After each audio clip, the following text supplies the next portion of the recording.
mengamati, menanyakan, mencari data, menganalisis, menyimpulkan, mengkomunikasikan. Ya, demikian adalah langkah-langkah dalam pendekatan saintifik. Nah, pendekatan saintifik ini menjadi dasar yang akan dikembangkan dalam kurikulum Merdeka, ya, dengan pembelajaran berbasis proyek, kemudian pembelajaran yang kontekstual, itu semua bisa dengan mengembangkan langkah-langkah saintifik tadi. Nah, 5 langkah saintifik itu bisa disesuaikan dengan tujuan pembelajarannya. Apabila tujuan pembelajaran untuk literasi, itu tentu saja beda dengan matematika atau sains.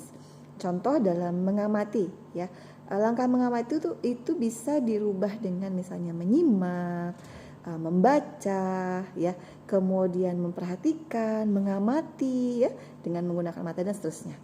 Kemudian langkah-langkah mencari data atau mencari informasi itu juga bisa dirubah dengan cara misalnya berdiskusi tentang bacaan. Kemudian juga misalnya mengisi lembar kerja berkelompok. Nah, itu dalam rangka mencari data atau mencari informasi. Nah, demikian juga dalam langkah menganalisis. Langkah menganalisis ini bisa juga dengan misalnya menelaah, kemudian membuat peta konsep gitu ya. Kemudian juga bisa dengan membuat produk, bagan dan sebagainya, sehingga nanti ada kesimpulan yang dibuat oleh peserta didik kita. Nah, terakhir, langkah mengkomunikasikan itu juga banyak banget macamnya.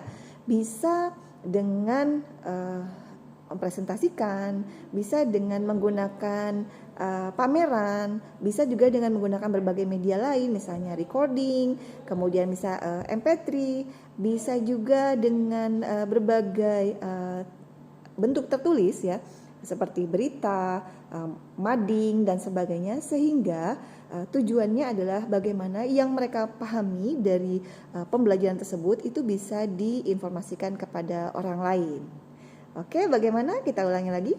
Langkah-langkah dalam pendekatan saintifik.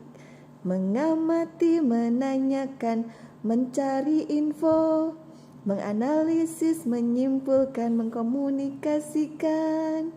Mudah ya?